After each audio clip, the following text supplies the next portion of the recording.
Ahí va a llegar el gol del Arsenal. Özil. Marca Mesut Özil. ¡Centro gol! ¡Gol!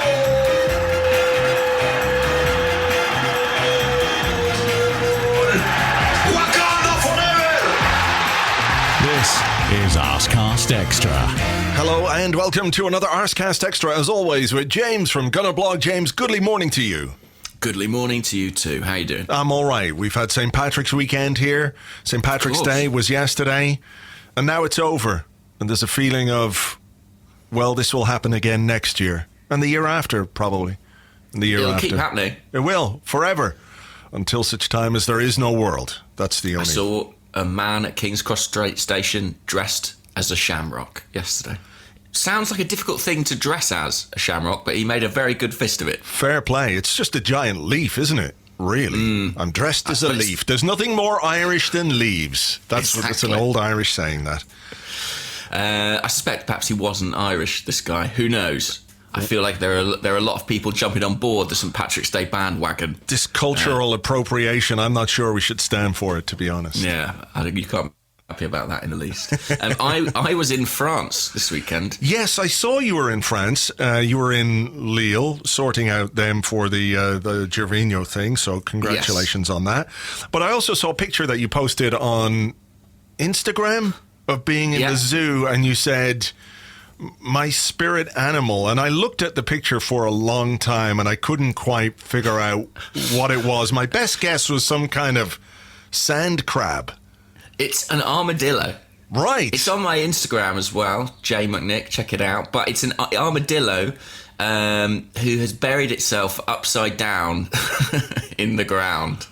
I went to the zoo in Lille because, I'll be honest, there's not a huge amount to do in Lille. And it's a relatively small place to have a zoo. Yeah. So I thought, I'll go and check it out. And it's that curious mix of sort of being slightly entertaining and slightly cruel, you know, seeing all these animals, beautiful animals, but in the wrong environment. It's like seeing Arsenal in the Europa League. You know, it's a kind of novelty for the people who get to see it, but, you know, you feel like it should be running free where it's happiest in the Champions League. And there was one pen in particular that was really odd, where, do you know what a tapir is? Yeah, kind of long-nosed, anteater looking motherfucker. Yeah, it's kind of like a pig meets an anteater. And it was in an enclosure, but it was sharing that enclosure with something called a maned wolf. And you might want to Google that. I just had to Google it myself. And to find it, I wrote, wolf that looks like a fox. Oh, wow. Because that's exactly what it is. It's like a fox on stilts. Yeah. And it's really tall. I mean, it must be, you know, easily waist height, you know, when it's on all fours. And it's in the pen with the tapir. And the tapir spends all day literally sort of running away from the maned wolf who sort of chases after it. Surreal. That is odd, isn't it? I mean, that seems a bit, even for zoos, that seems a bit cruel.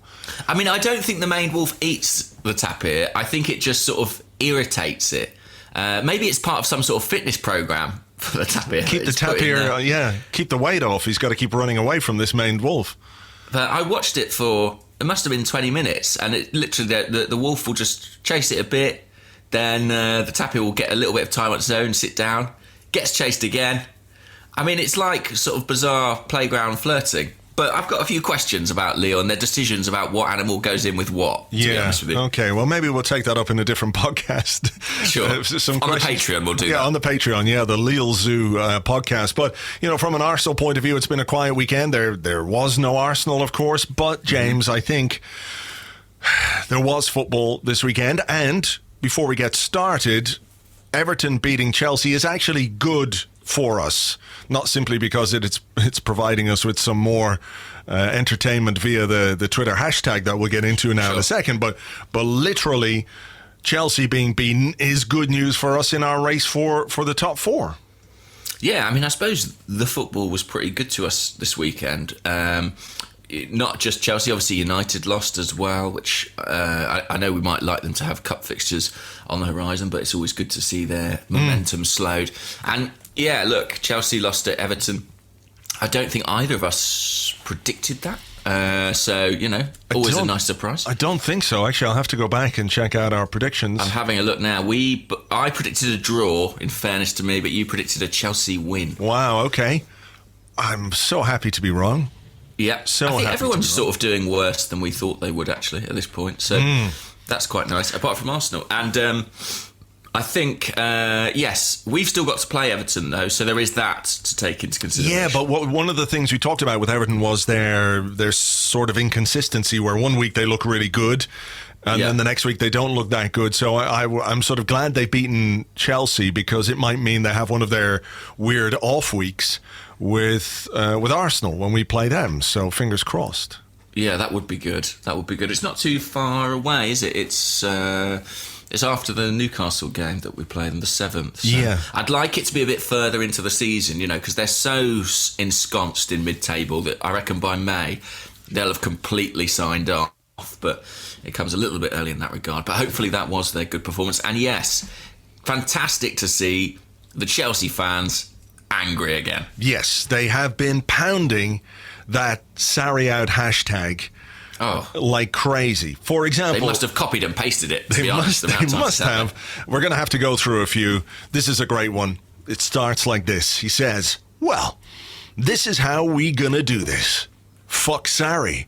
Fuck Jorginho. Fuck Chelsea staff as a motherfucking Italian cartel. And if you want to be down with Sarri Ball, then fuck you too. I repeat, fuck you too.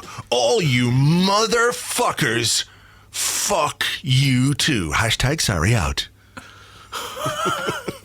That's a great one. I mean, that's hard to beat. I think, that Nick English pointed that one out to me, and it is a brilliant one, but there's some other good ones out there. This one is from Ab Briggs, who's a Chelsea fan. The tobacco Sarri is taking is disturbing him. Someone should get him coke, rather. Guy can't think straight. Making same mistake every week. Poor tactically. Hashtag Sarri out. Wow, okay, I like that. Someone should get him coke, rather. That's a really nice turn of phrase. I mean, there's no coke at all in Napoli, so I don't know what anyone's talking about there. Yeah, I don't know what they're possibly referring to. Let me see, what else have we got here? We've got another one here. I don't want to read out the names so much, just in case people go looking after them, but I like this one. Fair play. I've never seen Chelsea play so clueless like under Sarri. Jorginho is just a white Bakayoko. Higuain runs like a pregnant woman. Pedro is faster than the ball. Even our captain is playing like Ashley Young. Cry emoji, cry emoji, cry emoji, cry emoji. Hashtag Sarri out. That's got some incredibly descriptive terms in it. Yeah. Who is it? Is it Georgine Ho? Georgine Ho, because woman? No. Jorginho is just a white Bakayoko, but Higuain runs like a pregnant woman. Higuain run like pregnant woman. The guy who does the sort of video blogs on Chelsea. Oh yeah, that guy, the angry Roman. He's the not actor. Happy. The actor. Yes. Well, I did like his tweet though, which was the Chelsea players played the second half as if they were hypnotised to Pokemon Jigglypuff's tunes. Spineless, embarrassing performance. So I like that. That's worth checking out. And also, what was this one? We will one day wake up and there will be no more Marcos Alonso, no more hashtag Sarri out, no more Jorginho. Very passionless, slow, aimless. What's the worst name you can call anyone? Apply it on this useless three. I love the way they don't really make any sense. I like, the guy, he must have been sitting there fuming, sitting at his keyboard like going, how can I get my point across in the most exact and succinct way possible? And they come out with that kind of stuff. Although this guy, I think, gets it right. He says, this is quite good. If you don't have the ingredients to make spaghetti bolognese, you don't try and make spaghetti bolognese. Hashtag square pegs round holes. Hashtag Sarri out. The man has a point, Sarri's trying to make bolognese and all he's got is side of bacon and an apple. Yeah, exactly. There's this one as well. You know the kind of guy who's like, well, I'm glad to be right, even though it's terrible for what's going on. He says, get the fuck out of Chelsea! To think for over 7 months! I have put up with trolls saying Sarri is a good manager. Knew I was right. Proven correct. Hashtag Sarri out. Such a superior tone. He's like, oh, I'm sick of being right, to be honest with you. Absolutely furious about the whole thing. Well, look, I mean, I've got one more. I've got one more if I can. Please. This is the saddest one of all. The saddest one of all time. And it's kind of a plea to the universe, or he just wants to make it known how he's feeling. Desperate, lonely, sad about his football team. And he says, to whom it may concern, from today, I cease to be a Chelsea fan until Sarri is sacked. Hashtag Sarri out. I'm done. Oh, a single tear rolls down my cheek. It is great watching this unfold. I mean, I know, obviously, you know, we've had our own issues with people being upset with the manager, but it does feel like maybe a lot of this is a consequence of what happens when you have a lot of success very quickly and your fan base swells very swiftly based on that, and it's not sustainable. It does feel like there's a lot of sort of chickens coming home to roost. Yeah, but you know what as well? I think, you know, people have said over the years that, you know, having a policy where managers don't get quite as much time as they have done at Arsenal, for example, where we had all the faith and loyalty in Arsene Wenger for many years, and people said that's a good thing. And then people would say, well, you know, look at what Chelsea have done. You know, they've switched their manager around quite often. They've sacked managers who've had success and everything else.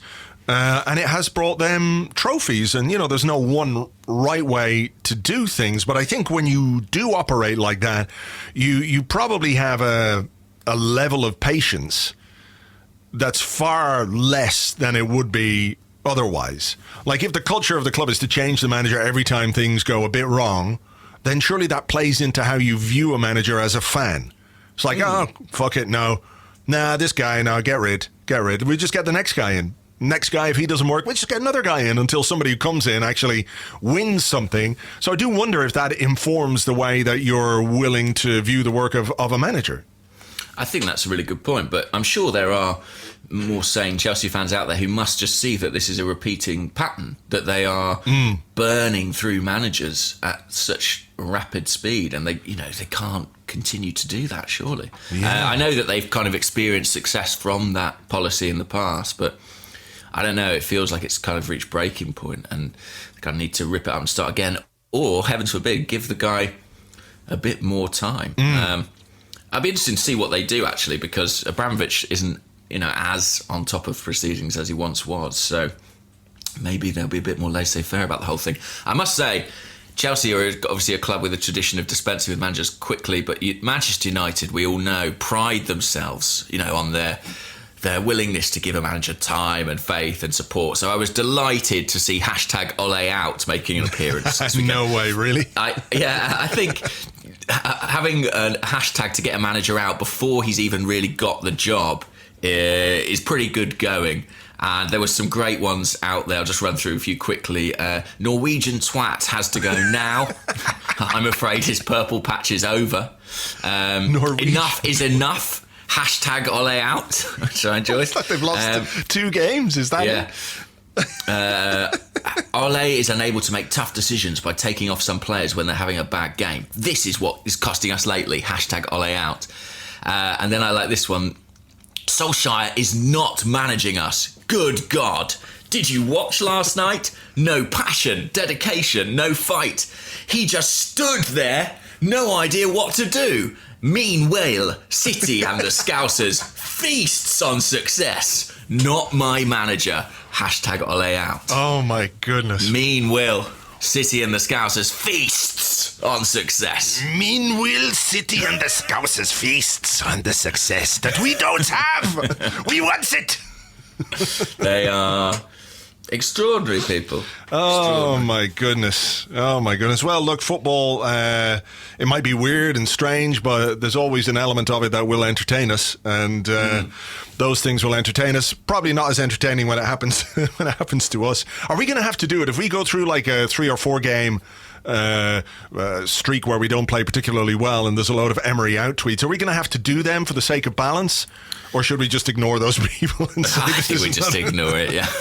Just pretend that we're above it, that it doesn't happen. Yeah. I mean, if it's a 6-month spell of Emery out, then maybe we'll get on board. But I think, that's probably what we had to put up with, our fair share of having a hashtag with the previous manager's name out. So yeah. I think we're probably just relishing the shoe being on the other foot. Exactly. We've done our time with that, and now we feast on the successes of other clubs' hashtags. It's really delicious, I must say. Delicious fare on a Monday morning, and thank you to Manchester United and Chelsea fans for providing us with that content, if nothing else. Indeed. What else to discuss? We did the last podcast just prior to the Europa League draw. We did. So I haven't spoken to you to get your reaction to that draw. I think you said, didn't you, that you'd quite fancied a Villarreal in the semi-tie, and I think that's on, as far as I understand. That is on. If we beat Napoli in the quarterfinal and Villarreal beat Valencia in their quarterfinal, then we would face them in the semi-final. I mean, there was obviously a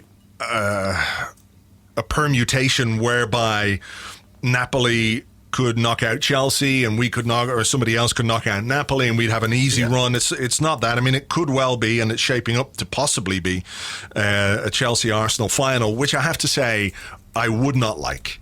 I wouldn't like it at all. Well, go on. Why? I just feel like, okay, it would be great to win it, but there's something worse about losing a European final to another English club. I think that I would kind of be able to compartmentalize a defeat to Frankfurt or, whoever is in that other side of the draw much more than I would be able to when it comes to Chelsea. I think there's something exciting about playing European football because you're playing teams you don't play all the time. And when I think we said it the other day, I don't like it when we play another English club in Europe. The times that we face Manchester United in the Champions League, Liverpool in the Champions League, there haven't been particularly enjoyable occasions for us. And I just think there's a sense of familiarity which I don't really enjoy. I also feel like probably all these Sarri out tweets are going to come back and bite us in the arse if we have to play Chelsea in a final. So I'm hoping somebody can inflict some damage on Chelsea in the quarterfinals or the semi-final, whatever it might be. Of course, we have to get beyond Napoli. My reaction to that is it's difficult. It's a tough game. But I really like the idea of it as a fixture and as a tie, as a European night, a home and away leg against a big Italian club who are doing very well in Serie A. They're second in Serie A. I know Juventus are running away with it and everything else, but,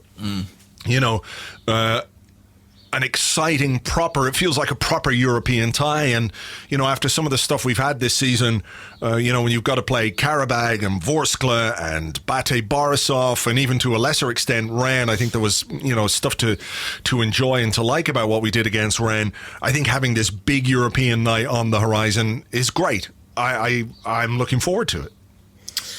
Yes, I mean, I share your suspicion that we might be looking, if we reach the final, at Chelsea as our opponent. They've got on their half of the draw Slavia Prague in the quarters, and then one of Benfica and Eintracht Frankfurt in the semi. I mean, look, it's definitely the more straightforward side of the draw. But if we get to that final and it is against Chelsea and we've already secured Champions League qualification, I think I can sort of cope with it. If we haven't and it comes down to that one game, that would be absolutely unbearable viewing. I don't know how I would quite get through that 90 minutes.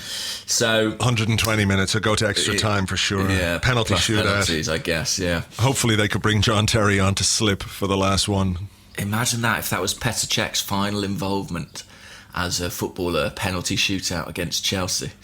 That'd be quite the story. Yeah. It would, all right. Yeah. Anyway, and I'm not sure how much I'd fancy it, but anyway, we'll see. We'll touch it. We'll see when we get there. But Napoli, yeah. Look, I think it's about as tough as it could have been at this point. But I suppose part of me thinks, if we beat them and we go through, we'll really fancy ourselves in the competition. I think it will give us a real fillip. And if we don't, we've got a very winnable run of Premier League fixtures that we can focus on. So I sort of think it's fine, really, and it should be a great night at the Emirates. You'd think it will feel like a kind of proper European tie. Yeah. And we get to hook up again with our buddy David Ospina, who took a whack to the head last night playing for Napoli against Udinese, but thankfully he's A-OK, apparently. A bit worrying when he went down. And look, it's Carlo Ancelotti against Unai Emery. Napoli have some very good players. We've got some very good players, and I think we've got a good chance against them. I'm not saying it'll be easy or anything like it, but I just think as an occasion, in a season where kind of the chase for the top four is our trophy in a way, the more exciting nights we have, the better. And I think you can only get so enthusiastic about games against teams or games against teams like Rennes and Bate Borisov.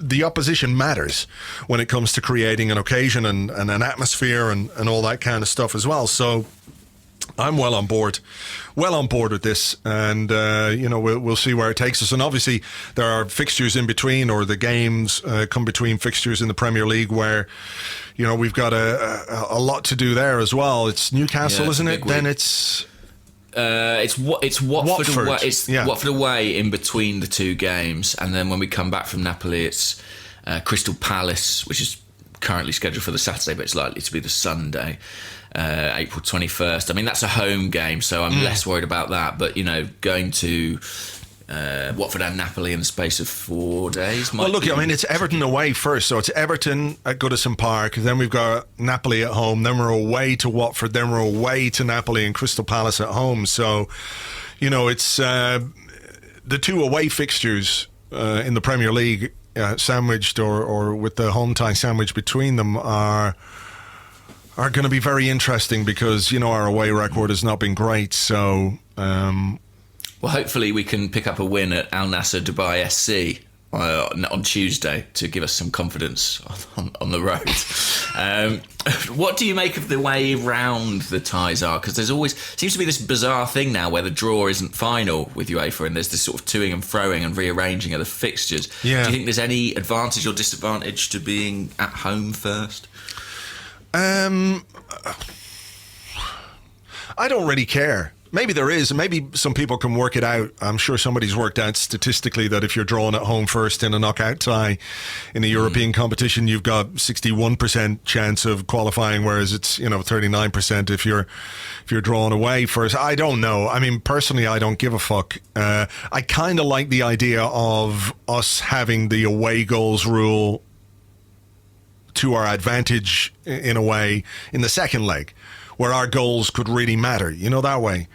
Yeah. But, I mean, obviously a lot depends what happens in the first leg and if Napoli score a goal and what we've got to contend with. But really, I don't care. I don't care what order the games come in. No, me neither. I actually think, given that our home form is so good, I quite like the idea of being at home first. I think it might give us a bit of a platform, and something to take away with us and mean that we go into that tricky away fixture with a bit more confidence. So I'm all right with it the way around that it is. I think it's going to be tough, but we have the chances are we'd have to beat someone good eventually to win this competition. So sure, might as well be now. Plus, as well, we would then, if we were away first, we'd be away at Everton, away at Napoli, away at Watford. And I think in terms of just how you perceive those fixtures and how you prepare for them, it could feel a bit more daunting in a way. Our home record is very good, and just to have that game at home maybe gives us not a margin for error or a safety net or anything like that, but I think it might be useful in that regard. So look, that's to come in April. The other thing I suppose we should chat about a bit is the fact that our search for a technical director goes on,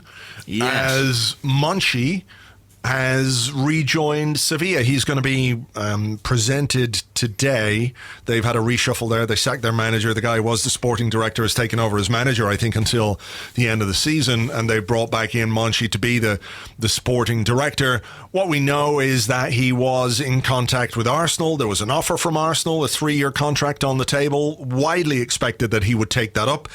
And in recent days, it seems that the interest from Sevilla, it happened quickly and was concluded quickly. So that's a bit, maybe it reflects on us and how we were trying to get things done. Maybe we thought we had more time. Maybe it was one of those things where we thought we could negotiate with the guy and keep the negotiations going, basically because, we were the job that was on offer to him. And then when Sevilla became available and they said, here, come on back, he pretty much jumped at the chance. Yeah, it's funny, isn't it, how the circumstances shift. Roma went out the Champions League and that led to a bit of a cull there, and Monchi left and suddenly he was available to come earlier. Then Sevilla go out the Europa League and it's all changed there and he ends up there. We sort of had a window in which to take advantage of this situation. We didn't. And he's gone back to the club that he obviously has a great deal of affection for and a huge affinity with. To an extent, you sort of can't really argue with that. I think there is talk in Italy and Spain as well that maybe the pressure that he was under at Roma and the scrutiny of being at a really big club didn't necessarily suit him, and that maybe he felt more comfortable going back to an environment like Sevilla. If that's the case, then I'm not necessarily sure he would have been the right man for Arsenal anyway, because I think the scrutiny he'd be under here is significant. But it is a blow, because what we're really looking for from this guy is, someone who can work within the setup that we have. And maybe it's being a bit simplistic and a bit reductive to look at the fact that Unai Emery's there and they've got this great relationship, and the fact that Raul Sanllehi is the head of football and he's a Spanish speaker too, and think, well, that sort of makes sense. But it did seem like it might make sense. And now it's anybody's guess where they go from here, I think. Yeah, I think we can't underestimate the attraction for Monchi of going back to Sevilla. If we are going to be critical, and maybe there are reasons to be critical about dilly-dallying or not getting the deal done when it was there for it to be done, the fact is that he was a Sevilla player. He spent his entire playing career at Sevilla, and also he was in an administrative role there. He was their sporting director of football for many years as well. So this is sort of like you or I, or any Arsenal fan, being given the chance to go back to Arsenal, to the club you've spent your entire life at and the club you probably support. So I can understand why, if he's given the choice between those two things, he might go with Sevilla, or obviously has gone with Sevilla. I just wonder if we should have let it get to the point, if he was the guy that we really wanted and we'd offered him the job, that's a certainty. We had offered him the job, that we let it get to a point where he had a decision to make, Yes, and I also think, while all those reasons for going to Sevilla are sort of understandable, I think we're within our rights to be a little bit concerned maybe that for whatever reason Sven Mislintat hasn't wanted to work in this setup, and now Monchi, for whatever reason, doesn't necessarily want to. We are a big club in, a very lucrative league, and it's a little bit concerning maybe that people aren't kind of jumping at the chance. And I'll be interested to see the names that we hear now, because Monchi was the name, wasn't it? And I know the press, don't get hold of everything, but I think the reason that his was the one that was continually linked with the position is simply that he was the outstanding and obvious candidate. And now that he's slipped through our clutches, they need to uncover somebody else. Sure, and look, I'm not... what's the word here? I'm not wedded to the idea of Monchi. It wasn't like Monchi's the only guy who could do this job or anything like it. There's got to be other candidates out there. So I'm not necessarily unhappy that he isn't going to be the guy. But what slightly concerns me is the fact that if he was the guy that we wanted and we were going to make an appointment initially in the summer, and then because he left for Roma, there was talk about him coming in and starting at the beginning of April. Where do we go from here? Because it's not a role that we can ignore. This is the technical director, somebody who's going to be basically heading up our recruitment. department. And what we might have now in the short term is Raul Sanllehi and maybe Unai Emery, along with the various scouts at Arsenal, putting together the summer's transfer business. And I think what we enjoyed about the idea of Mislintat, Sanllehi and Gazidis, when that was touted as our triumvirate of football, this is how it was going to run. Gazidis is going to be the CEO. Mislintat is going to identify the talent and do a lot of the recruitment. Sanllehi was there to make sure that the deals got done. It all seemed to make a lot of sense. As a way of working. Now we have this kind of job share CEO thing with Raul and Vinay. There is no technical director as yet. I don't think there's been an appointment to a head of scouting or anything like that. And it's all a bit up in the air. So that's what concerns me. Not so much Monchi going to Sevilla or going anywhere else or not coming to us. It's the fact that we have this massive gap in our setup right now. And I think that's got to be addressed sooner rather than later. And it's all time, isn't it? It's all eating into our summer allotted time, essentially. And the fact that we've been sort of going down the Monchi Avenue and not come up with the result we wanted. Where do you live? I live on number 27, Monchi Avenue. Monchi Avenue. And now we've got to retreat back up Monchi Avenue and go down a different one. Over Mars Boulevard. Exactly. And I must say, actually, I find it odd. There was a bit of a sort of backlash yesterday after when Monchi was kind of announced at Sevilla. I saw a lot of Arsenal fans, not a lot, some Arsenal fans saying things like, why are fans so interested in the appointment of a backroom, staff member anyway? We didn't care about this for years. Why do we care about someone being appointed to the board? And I think that's an odd stance to take, because this is not someone who is being hired as a window cleaner, or like someone who's going to do the filing. He's going to be buying the players. I mean, that's what our manager did for the entire history of this club until about 2 years ago. Like, I think it is a really important role. Of course, yeah. And maybe even a role that has sort of more longevity to it than the head coach role. In theory, if they're kind of that bought in on the sort of technical ideas of the club. I do completely understand people's interest in it and wanting to see someone with some pedigree appointed. And I know that it's very difficult to replicate success in this job. But I think, you want to try and go for it. You don't want to hire a guy who's made exclusively bad signings. Do you know what I mean? That's true. That's true. You do need some record of success along the way. Yeah, no, I totally agree with you. I don't understand why there's this antipathy towards whoever disappointment might be. Like, I get, okay, you don't care about Monchi, or you don't know who Monchi is, or, you don't give a fuck about Monchi. Fine. That's absolutely fine. But, how interested are people in transfers on a scale of 1 to 10? And I would 11. suggest 11. Yeah, exactly. When it comes to transfer business, people are fucking into it. They have opinions on signings, on who we should sign, on when we should sign them, on the positions we need to sign in. So a person who's going to play a key role in that going forward, as you say, perhaps beyond the lifetime of this manager or another manager, it feels to me like a very, very, very important appointment to make. And going along and chugging along as we are without that kind of person in situ seems like not great business, or not a great way to run things. Mislintat left on the 8th of February. They knew for quite a while before that he was going to be going. And as yet, there hasn't been an appointment. We've maybe come close to appointing Monchi. It's now gone the other way, and we've got to go back to the drawing board. But, let's not play down the importance of this role and the job that person has to do. And the later it takes place, this appointment, the more difficult it's going to be for that guy to do a good job. Because what we're going to say is this summer, okay, well, look, he only came in April or May, and he didn't really have time to prepare. And then we get to January, and we're not going to make any January signings because, well, we don't like January signings. And then next summer is when he's had the time to really, really plan. And I don't think we can kick the can that far down the road. Yeah. I mean, you mentioned Over Mars Boulevard.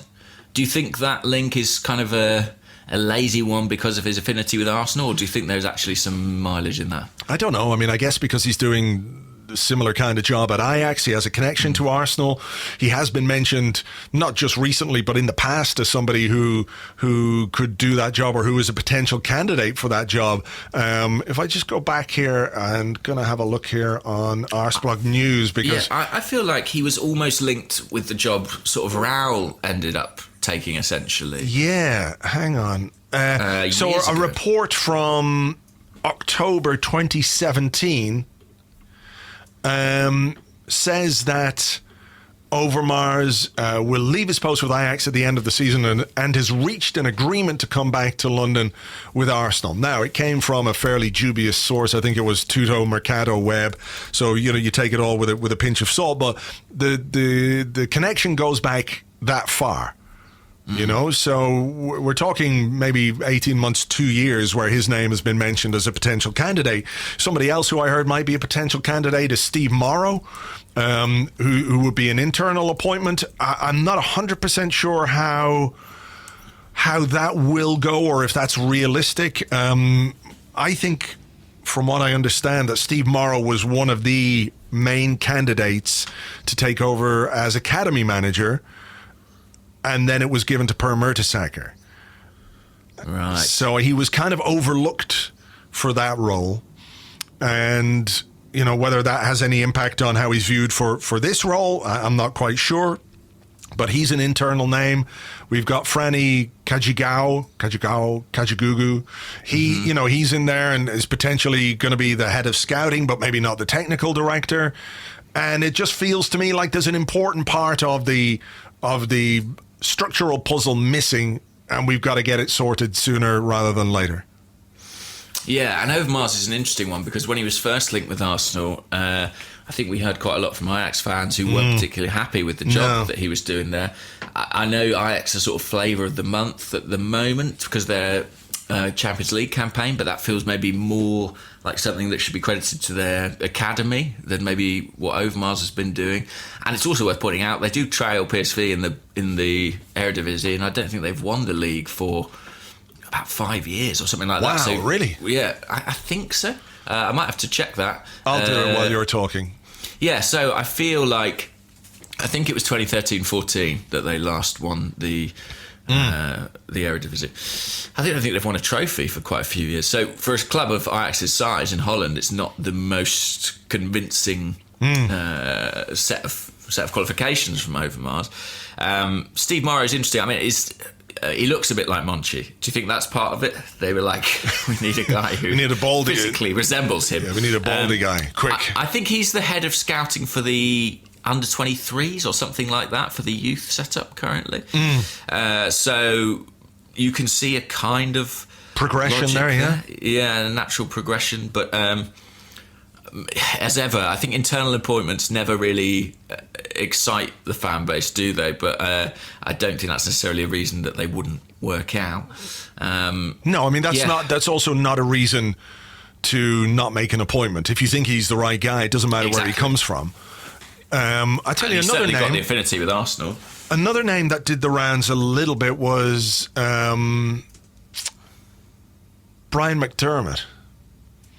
Oh, really? The former Reading manager, and former Arsenal player as well. And he was a scout for us. So I don't know what he's doing at the moment. So no, that's interesting. He returned to Reading in December 2015, was sacked in May 2016, hasn't been appointed as a manager anywhere since then, so I can only assume he's probably back doing scouting work, maybe for Arsenal or maybe elsewhere. Yeah, maybe so. Well, look, it's one of those that we're going to just have to bide our time and wait and see, and no doubt there'll be some names mentioned. I think, given the fact that this was Sanyehi's first big decision or big appointment in the wake of the Mislintat, the coup de Mislintat, if you like, which saw Sven leave, I think it's left him with a little bit of egg on his face. So I'm curious to see how he reacts and how quickly he reacts, because, the perception of the job that you're doing, is one thing. If people have trust and faith in you based on the decisions that you make, I think he'll be keen to show that there's something happening and something happening soon. So we'll wait and see, yeah? We'll wait and see indeed. All right. We are going to take a quick break here. We will be back with your questions and more in part 2 right after this. Right, there we go. Okay, cool.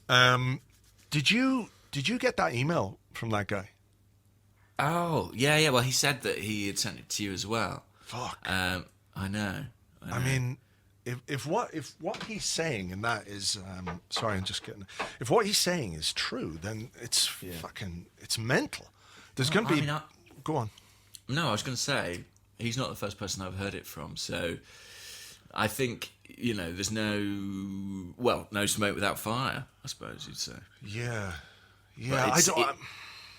I just worry, sometimes you get information from him and it can be spot on. Other times, I just feel like he could be, I don't know, trying to work some kind of agenda or something. You've got to question the bona fides a little bit. Like if you put that out there, or hinted to it or even alluded to it, who does it come back on?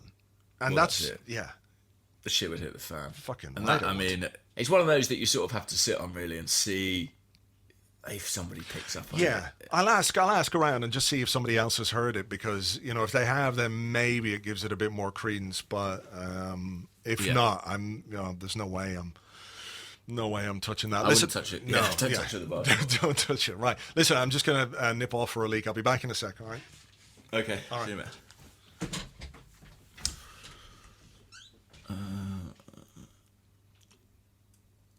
I had the time of my life, and I never felt this way before, and I swear it's true. The tip of the tongue, the lips, the teeth, the tip of the tongue, the tip of the tongue, the lips, the teeth. Red lorry, yellow lorry, red lorry, yellow lorry. Red lorry, yellow lorry. East, what is it? East 54, 455. East 54, 455. What are you doing?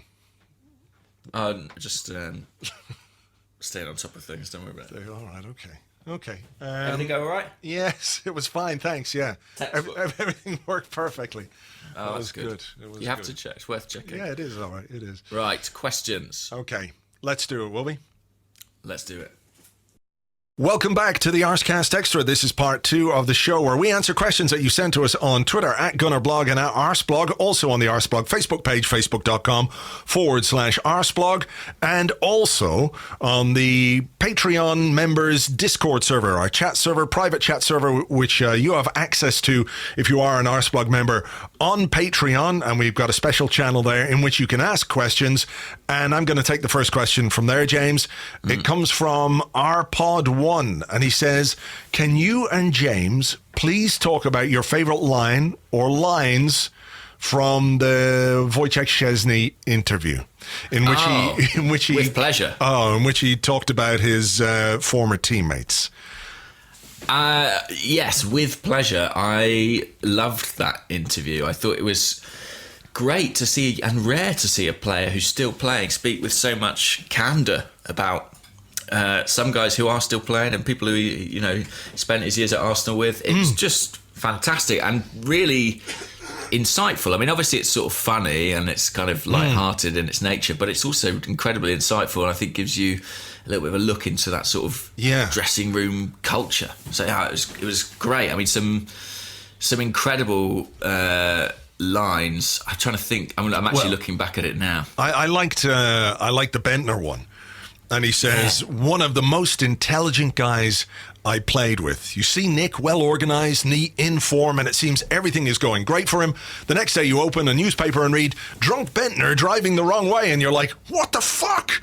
I don't know. He's a guy with 2 personalities. The most confident guy I played with. And I think people would say, yes, they could see that with Bentner, the confidence and the way that he, he always had a very strong belief in his own ability.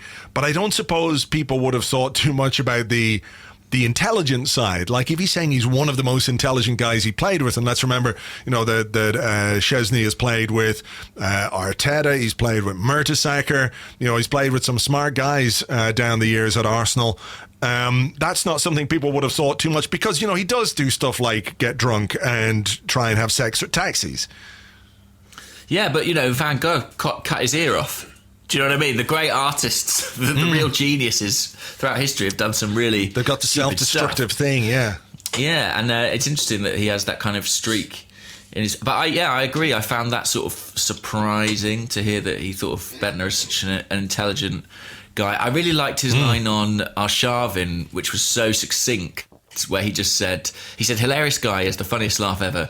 The season he joined us, we played lots of small games in training, and we were like, wow, we are going to win the league. We didn't. And I completely empathise with that, because when he first arrived, I really thought, wow, Arsenal have got sort of, a Ronaldo-level talent here. He was outstanding at the start. And this is before Ronaldo was as good as he is now, but it didn't really transpire. What else? I liked what he said about Podolski, about when he used to shoot at him in training, he would just duck out the way. That was good, and he's got a lot of love for Santi Cazorla, as everybody has. Yeah. I liked after the first training session, and he says after training the guys gave Arsene Wenger a round of applause for signing Santi Cazorla, which says a lot. He says he's slow, he's small, but one of the best I've played with. An unbelievable mind and technique. And when a footballer looks at another footballer and thinks, oh my God, he's so good, that's really something as well. It's, what about recipient of Emirates Stadium standing ovation, Alex Klebb? That was a surprising revelation about him. He said he could have achieved more in football. He still made a great career, but he liked to drink. I mean, he didn't pull any punches there, Szczesny. No, it's true. And I suppose people would throw it back and say, Szczesny liked to smoke, and that didn't work out that well for him. But yeah, he liked to drink. And I like the one on Nasri as well. He always thought he was some kind of gangster. Everyone has this guy at school who had strong and big friends, and it made him think he's cool, which I thought was quite damning. That is quite damning. But that reminded me then of that... of that Gallas story. Not that I'm necessarily a big fan of William Gallas, but he had a run-in with Nasri, and what it was Nasri's friends were after him with tasers, and his policeman cousin told him not to go into wherever he was going to go into, because Nasri's crew were in there waiting with a bag full of tasers to get William Gallas, which is astonishing. Wow. Yeah. I mean, he did play for Marseille, and Marseille's a place with, links to all sorts of dodgy folk. So who knows? But I really liked the interview, and it was one of those things that sort of made me slightly lament Szczesny's departure, because he just feels like a proper Arsenal guy. Yeah. What I would say is that in terms of a goalkeeper, I actually think stylistically Bernd Leno does remind me of Szczesny quite a lot, and I think just body type and stuff like that as well. I think he's a little bit reminiscent of him as a player, but as a character, I do miss Szczesny. Yeah, me too. Football can be quite bland, and you can understand why it has to happen, and players are media trained and everything else, but as a character I always enjoyed Wojciech Szczesny. So yeah, there you go. I'll be smoking a cigarette in the shower in his honour later today. Shall we have a question? Yeah. That'd be good, wouldn't it, if I had one ready? Okay, this one is from Twitter. It's from @AFCMet. And Met asks, after the start he had this season, what have you made of Reece Nelson's campaign, and what should we do with him next season? I think when he had that great start and everyone was saying, we've got to bring him back straight away. He's doing brilliant stuff for Hoffenheim. We've got to bring him back. He's just what we need. I thought, look, come on. This is why he's gone out on loan, because he's got to learn about the game. And I think he is learning about the game, that it's got ups and downs, and that consistency is not an easy thing to produce. I think throughout the season, the Hoffenheim manager has refused point blank to get carried away with what Reece Nelson has done, and has always attempted to keep his feet firmly on the ground. He was left out of the squad the other week for disciplinary reasons. I think he called it an educational measure. And he's still only, what age is Reece Nelson? 18, 19? I'll just Google it here. He is 19, so he'll be 20 in December. Still very young. Was always going to have some ups and downs. Personally, I think this season was about getting him experience. And I think when you look at the players who are going to be leaving the club this summer, Danny Welbeck's going to go. Aaron Ramsey's going to go. You can see how he could fit back into life at Arsenal. So I think we look at this season as a learning experience for him, and we bring him back in and we try and integrate him into our first team squad, remembering that he is still very young. He's still going to be 19. And, you know, let's see where he goes. Just don't put too much on him at that age. I think when he scored those goals early on in his loan spell, everyone was like, oh, he's the best. This is why did we even let him go? And I think the second part of his loan spell has proved why. That's why you let him go. And let him develop and let him go through these experiences, which hopefully will make him a more rounded player and a more rounded person, and we can benefit from those. Yeah, he's only made 5 starts in the Bundesliga this season, 13 substitute appearances, another 6 substitute appearances in the Cups, 5 of which came in the Champions League. So he's not been anything like a regular, really, at Hoffenheim. I suppose the only question for me is whether or not he's best served by coming back or by another loan spell where he plays more consistently. And I genuinely think it probably depends on what happens in other areas of the squad this season. I mean, in terms of transfer business. So, you know, if we lose Aaron Ramsey and if we lose Mesut Ozil and we don't significantly replace them, then obviously it'd be great to get him back. But if we do sign players in that sort of inside forward role, I wouldn't necessarily be adverse to sending him out again, because it does look like he's still got quite a lot to learn, if not technically, then maybe just in terms of his discipline and in terms of the sort of professional side of the game. Maybe, but, you know, maybe being, you know, back at home and back at his, you know, the club he's grown up at will be a help there. And, you know, I think we also have to as well consider the homegrown contingent for next season. That is something we've got to consider, because Welbeck is going and Ramsey is going. And we're a little bit short. Jenkinson will probably go. So we are a little bit short in that regard. And I suspect that we might fill up a couple of those places with some of the younger players at the club. So, you know, I think just being a little bit balanced about what he's doing and what he's capable of doing at this point in his career is important. Yeah, a little follow-up on this. Is That Aguna, who's... they're at Is That Aguna, says, Emil Smith-Rowe's gone on loan, not played a single game yet. Any idea what's going on with him? I think he's been injured, hasn't he? Yeah, he has. He's had a hip injury. He went over there with a hip injury. And it was interesting to hear talk of him maybe staying there next season too. And I do wonder if the fact that he was injured going over there, and they must have had some sort of time frame on his recovery. Like, they didn't bring in a lone player just to play in April and May, surely. You know? And what benefit really is it to him to go on loan there and play for just 2 months?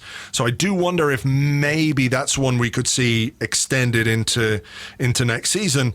I mean, I thought he did really well for us when he played this season. I thought he was not necessarily knocking on the door to play week in, week out, but certainly when we had Europa League and when we had Carling Cup and what have you to contend with, he showed that he can contribute and potentially was somebody who we could have had on the bench, you know, because he can make an impact in that attacking third. So I'll wait and see, but it wouldn't surprise me if he spent a season on loan next year as well. No, and as a rule, I quite like these loan moves. I mean, I sort of think you get a better player, in theory, back in 12 months than you would if you just sort of kept them around and they made the odd substitute appearance or the odd domestic cup appearance. I think, you know, regular football is incredibly beneficial to a young player's development. So I think it's sort of a worthwhile sacrifice to not have them for a year, given what you might get back. And yeah, I think Smith Rowe, well, look, let's put it like this. I don't think Nelson and Smith Rowe will be part of our first team squad next season. No, I don't think so either. And I think probably Eddie Nketiah is another player who could do with a loan move at this point in his career. I suspect he would have gone out in January had Welbeck been available. But as he wasn't, there's just no backup to Lacazette or Aubameyang, and his chances of playing are fairly limited with us, unless there's an injury or a series of injuries. So he is somebody who could go out. Okay, let's move on. And this is a question from Loris 0.1, who's at human_0_1 on Twitter. He says, is there a bit of revisionism about Ramsey's worth to the team? Looking at his entire career, he's definitely a legend, but when you look at his value to the team lately, it seems like he really started contributing again only once the question of his future was solved. I think that is fair, actually, in some respects. I think, if you look at the first half of the season, when the club announced they wouldn't be continuing negotiations to extend Ramsey's contract, I think the reaction of most people spoke volumes, which was like, well, we can kind of see a tactical logic there. And in the early part of the season, he didn't really look like he fit in at all. I think the thing is that you can say, well, it's now that his future's settled, he is performing. You could also say, now that he understands the role and the demands of him, he is performing. And it may just be that it took him time to adjust to playing for a new manager, given that his entire senior career had effectively been under one coach in Arsene Wenger. It's maybe not surprising that it took him time to adjust to someone else's methods and someone else's way of playing. So I think, that's as much why he's now shining in this latter part of the season as anything.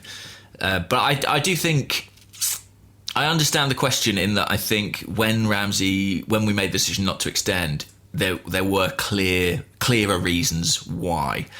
You know what I mean? Yeah, I think maybe as well, it's not necessarily a case of the manager or him getting used to the manager, but maybe the manager getting used to him and knowing what kind of a player he's got and what kind of way he can use him. But, we spoke about it in the last podcast that there does seem to be, generally speaking, a better understanding across the board, the players and the manager, and maybe the manager and the players too.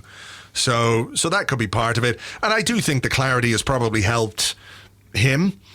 His future is sorted out. He knows what's going to happen. And I think, did I hear, could have been Tim Stillman making this point on the Arsenal Vision podcast, that he knows now that when he plays, he's got countless Juventus fans watching and looking at him in a way they've never looked at him before, really.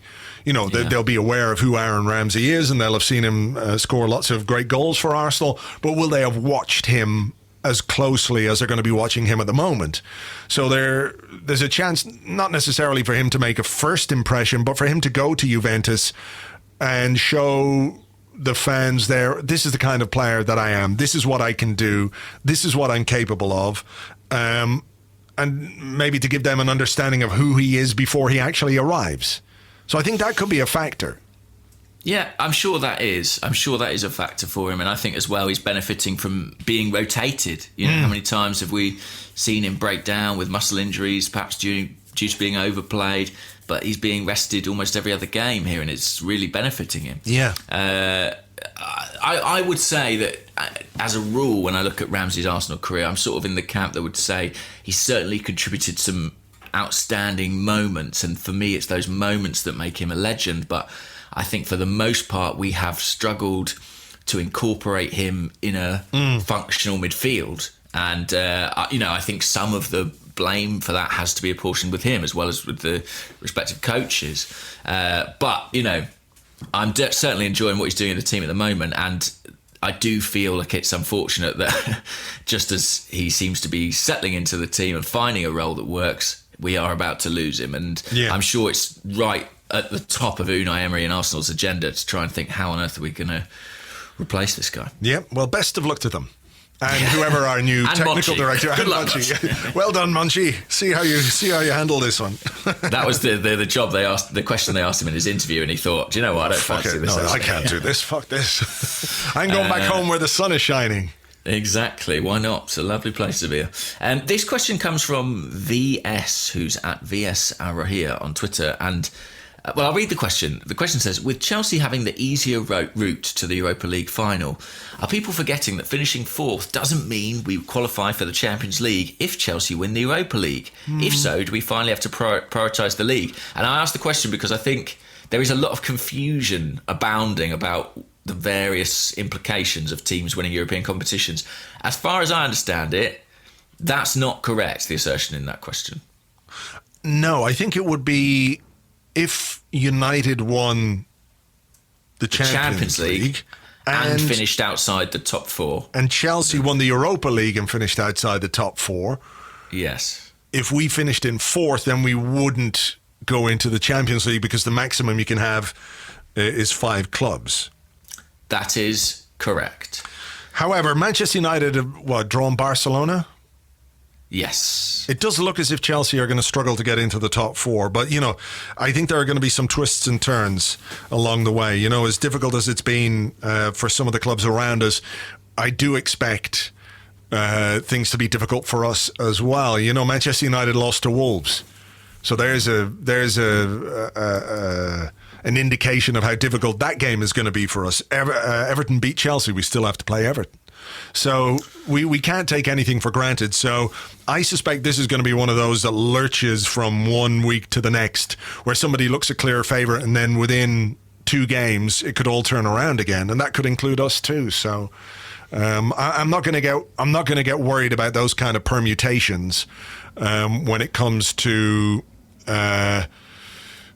potentially missing out on the Champions League if this happens, and if that happens at this point. I think we've got to get a bit further down the road. I am going to worry about it because that's my nature. But I do have to say I enjoyed the Champions League draw. I thought there was some interesting ties. So obviously Man U against Barcelona. I mean, I don't know if you saw Lionel Messi's hat-trick last night. Yes, I did. And I actually have a question on that here, and it comes from Joshua Owide, who's at Joshua Owide, and he says, Bergkamp versus Leicester or Messi versus Betis? I mean, I think the greatest hat-trick. Yeah, well, I've got to say Bergkamp. Well, yeah, we have to, because he's an Arsenal player, and it's a hat-trick that connects with us. Even if I think there's something about the second goal that he scores that's kind of slightly spoiled because the goalkeeper gets a touch. Yeah, slightly. The first goal and the third goal, amazing, immaculate, incredible.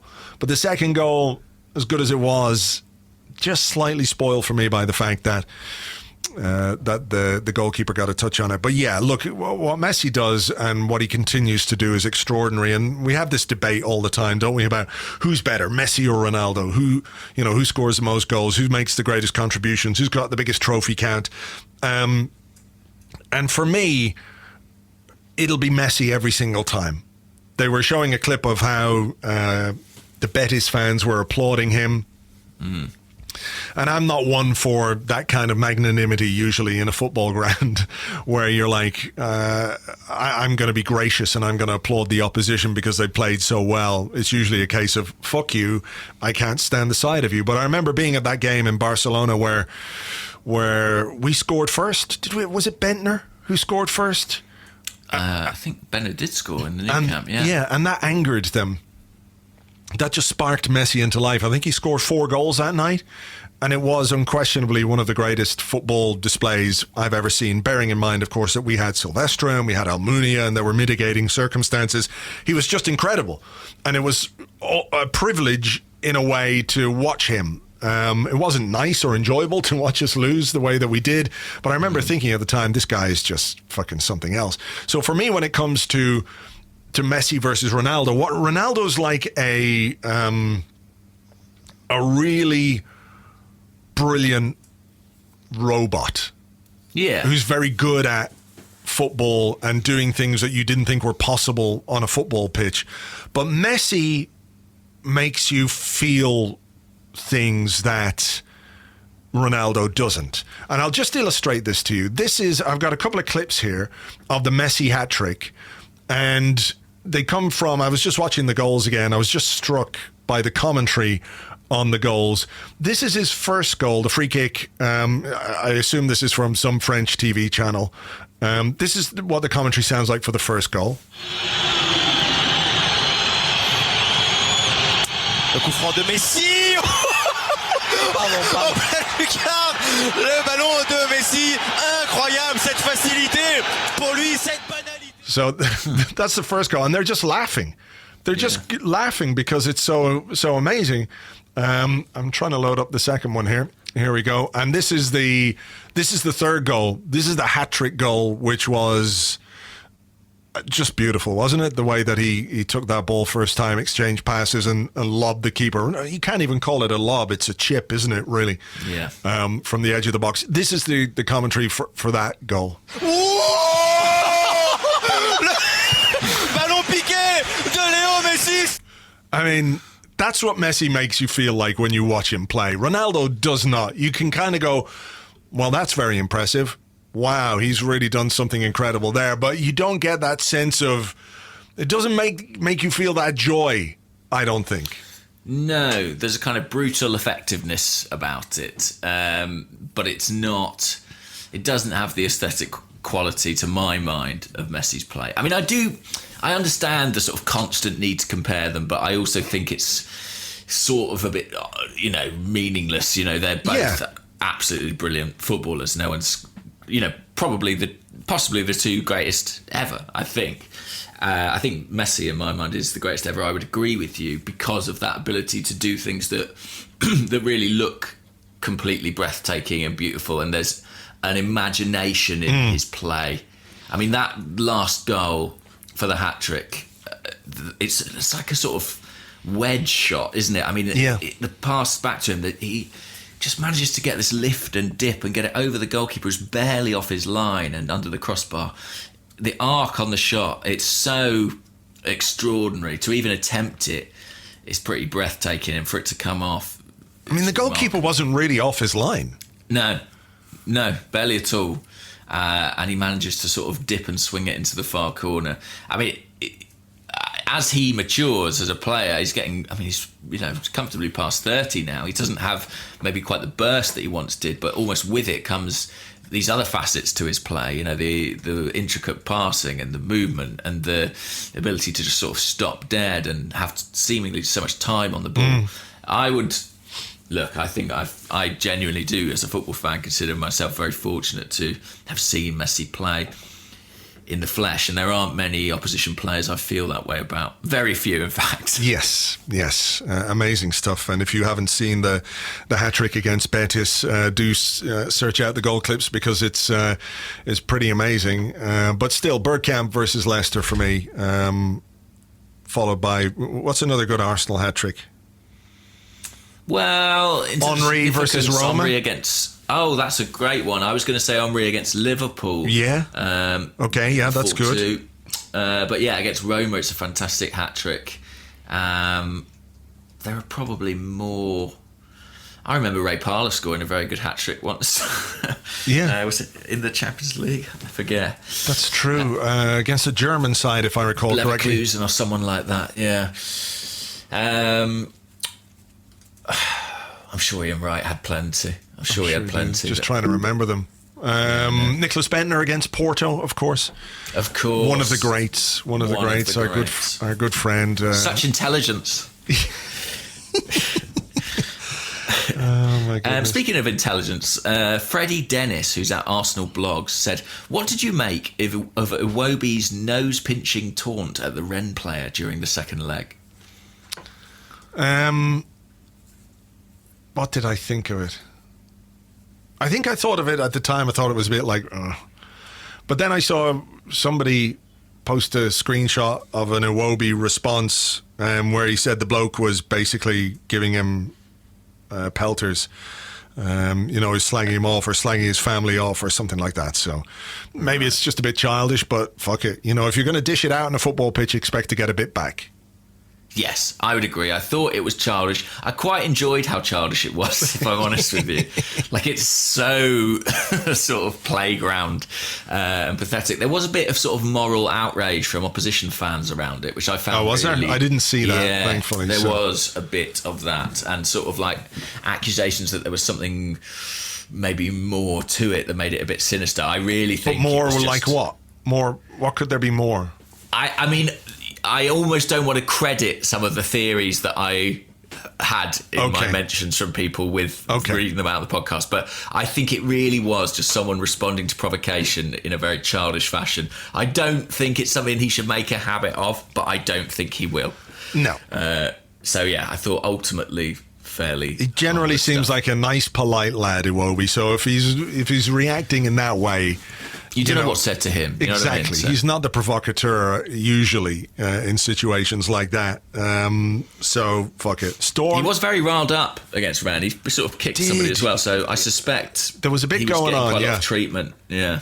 There was a bit going on, all right. Okay, here's a question from Paul Griffin, who says, how embarrassing is it that Tottenham want to rename their station? Again, copying us. Fucking Fraggles. Yeah, I mean, it does seem a bit odd. I mean, they're renaming a station that was already called White Hart Lane, I believe, to something like Tottenham Hotspur Stadium Station or something. I mean, fine, let them do it, but it's I just don't care. Do you care? You don't live in London, so it's not going to affect you. No, it doesn't affect me in the slightest. It does seem a bit odd to change it from White Hart Lane, given that the stadium is still called White Hart Lane, isn't it? No, I think they're going to sell the naming rights, apparently. Oh, are they? Oh, it's going to be... another way they're going to copy us. Fucking... All these groundbreaking things we did that they're copying. I know. Is it going to be? It's going to be called the Nike Stadium, isn't it? Yes, that's what I had heard. I mean, I find things like that a little bit weird, the Nike Stadium. And all of a sudden, you can't... No Arsenal fan can wear Nike. You just cut off every Arsenal fan in the world. Real problem for me. Yeah. Because I'm wearing a lot of Air Maxes, so I don't know what I'm going to do. I mean, in my mind, I still sort of associate Nike with Arsenal from the 90s, and beyond, in fact. I think of it as a very closely affiliated brand. It's a bit like we did a lot of tweets, actually, because sometimes we have a sponsorship deal on the podcast for Harry's Razors. And now they've gone full in with Harry Kane, and it's like, sorry, guys, can't do any more sponsorship with you. If Harry Kane is your figurehead, you're not going to sell many fucking razors on an Arsenal podcast. Now, maybe that's a minor consideration for them because they think is he England captain? Is he? He is indeed. Wow. Wow. I know. That's why I'm desperately trying to apply for another passport. It's nothing to do with Brexit. It's just I can't cope with having Harry Kane as my international captain. But what were we talking about? Oh yeah, the Nike Stadium. I mean, fine. I mean, look, people in glass stadiums can't throw stones, I guess, about naming rights. I guess so. Whose question is it mine or yours? Or? I don't know. Mine, I think. So this is from DB, who's at DLBZ, and DB asks, given the increase in impact of Iwobi and Mickey, do you think we still need to strengthen on the wings, or should we double down and blow the lot on a centre-back or two? Well, why not both? Why not? Because also, we don't have enough money. And we don't have anyone to buy the players. We don't have a technical director. Oh, Monchi, why? I think it's not a case of doubling down. We have to buy a centre-back. And I had this discussion with you a couple of weeks ago. I think we should buy one really, really, really good centre-back rather than buy two decent centre-backs. Yeah, I think that we need to buy somebody around whom we can build our defence in the same way. I know people talk about Van Dijk at Liverpool a lot, and that's not necessarily a similar situation. But when you do have that one player at the centre of your defence who can make such a big difference. I think Sol Campbell, for example, when he played for us, you could put him alongside Kolo Toure, but he could, still hold the defence together alongside some, slightly lesser players. So I think what we should prioritise when it comes to our defence this summer is a player of that stature. But I also think we do need to bring in somebody in the attacking end of the pitch as well, because Welbeck is going, Ramsey will be going. I know he's not playing there much at the moment, but he can fill a role in there. And we do have a need to maybe add a different kind of skill set in the front three. Like Iwobi is great at linking the play. Mkhitaryan, sort of a number 10 who flits around and who can slot in on that right-hand side. But, somebody who's got pace and who can get crosses in, more of an old-fashioned winger. You could see how that would add another string to our bow. So, I like what Iwobi and Mkhitaryan have been doing in the last few weeks, maybe the last couple of months. But let's not forget that there were issues with both of those players not too long ago either, where people were saying we really need to invest in this area of the pitch. It's great that they're doing more now, but let's not forget that, and let's try and make our squad as strong as possible next season. Yeah, and I think the January interest in Perisic and Carrasco, however sort of panicked that was, suggests that Emery would like a traditional wide player just as an option. We know he's a manager who likes different approaches for different games, and that's not really something he's got at the moment. I mean, I think ideally, in a dream world, you find a player who is that sort of Welbeck replacement, who can be an effective wide player with pace, but can also be your sort of cover in the centre. Not an easy thing to find, but it would sort of do two jobs at once, so it might be handy. Again, good luck, Monchi. Good luck, Monchi. Oh, Monchi. You came and you gave without taking. He didn't come, sadly. That's the problem. Monchi didn't come. Okay. Last couple of quick ones. Kyle Palmer wants to know, given the wheels are falling off United and Chelsea and Tottenham's consistent failing at anything of note, I like it. What are your guys' favourite hilarious club collapse memories? I mean, it's hard to look beyond Tottenham, isn't it? It is. I mean, yeah. Oh, Monchi, you came and you brought them lasagna and they shit their pants. Oh, Monchi. Oh, Monchi. The saddest thing about not getting Monchi is that will never reverberate around the Emirates Stadium as a chant. But there you go. Yeah, I think it's difficult to look past lasagna, isn't it? I mean, I know there have been a few contenders from Spurs, but the fact that they literally poisoned themselves on the eve of the last game of the season, or reportedly were poisoned by Arsenal fans, is just too good to be true. It's incredible. It is. I did like the Mind the Gap year as well, though. That was a good one. Remember they came? Remember the three wankers? Mr. Mind, Mr. The, and Mr. Gap. Do you remember they wore the T-shirts? Yeah. Was it in our stadium, actually? I believe so. Let me just see if I can find them. Mind the Gap wankers is what I'm Googling here. Okay, Mind the Gap wanker Spurs. Surprised it doesn't come up for that. Okay, there they are. No, that's just some wanker Spurs fans. It's not the Mind the Gap guys. Mind the Gap. If I take out the word wanker, maybe you'll find them. There they are. Take out the word wanker. It was a bit too descriptive. There they are. Mind the Gap. Standing there in their T-shirts, black T-shirts with kind of what's that colour? Dino Rod pink. Another way the Dino Rod van that comes to flush the shit out of your block drain pipes. They always have those kind of luminous colours on their vans. Yeah. Those guys. I enjoyed those guys. Yeah. They were good. That was AVB, wasn't it? Mind the Gap. Yeah, the game on the day ended with a scoreline of 5-2 in Arsenal's favours. Of course it did. Of course it did. That's a very, very strong contender. I mean, there were things to enjoy about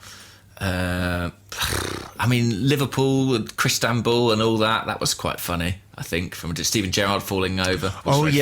Yeah. It didn't really have anything to do with us, though. No, but, in terms of other teams' collapses, I enjoyed that one. No, but it's Spurs, isn't it? Okay. And hopefully 2019 will be another fine vintage. Let's hope so. Final one today from Mark Elisha, the burning question of the day. What's your favourite pie filling?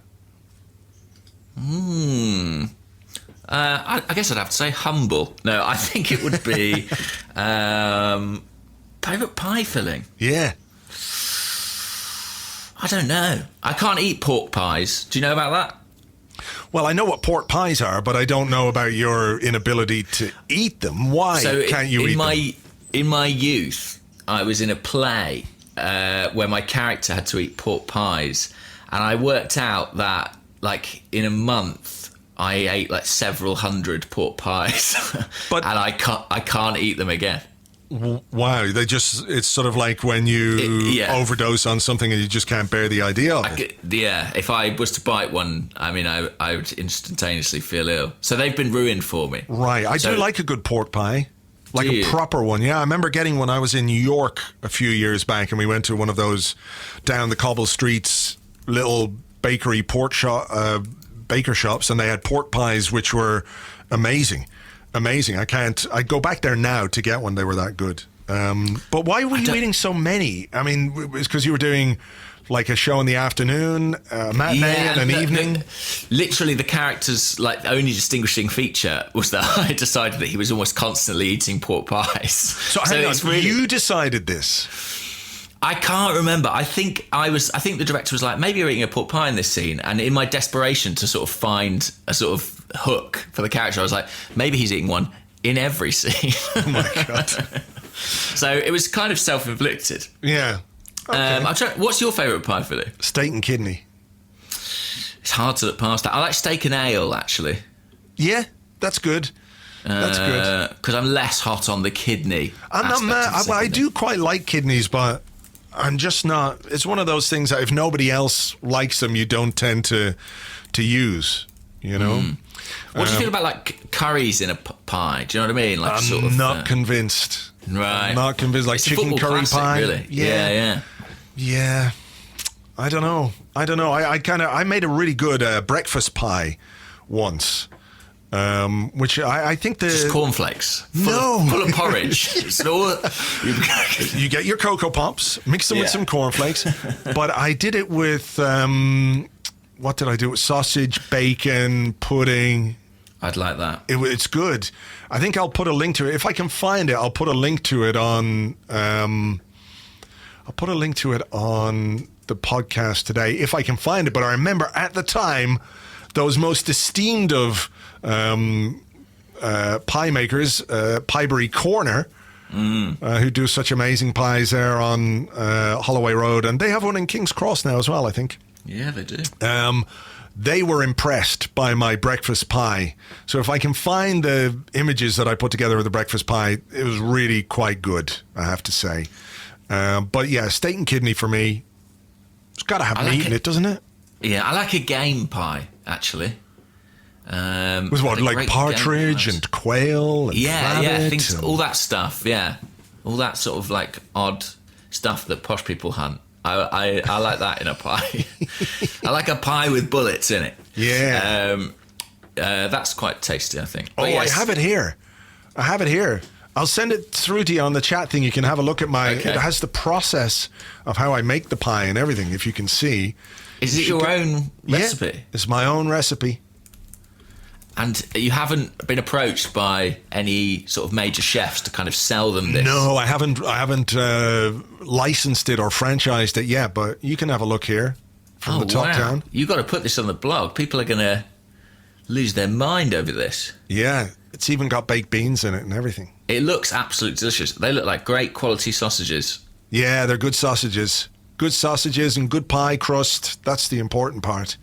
Wow. It's there, it's good. You'd eat that, wouldn't you? I would definitely 100% eat that. It looks absolutely delicious. Cool. That might be my favourite pie, to be honest. I'll make you one day. How about that? Okay, lovely. Right. And I'll eat it live on the podcast. Just spend the first 15 minutes scoffing a pie. Great stuff. All right, well, look, I think we've done all right, considering there's been no Arsenal. And look, I'll have a podcast for you of some description on Friday as well, even though there is no Arsenal. We'll figure something out. Make sure there's another podcast. Watch out for some new Patreon stuff dropping this week as well. If you want to join up, it's patreon.com/Arseblog. It costs €5 a month, €5 that is, and you do pay some VAT if you're in the EU, but if you're not in the EU, you don't pay any VAT. You get lots of extra content, and as I said, there's some new podcasts coming this week, so keep an eye out for that. We'll catch you on the next one. Until then, bye-bye.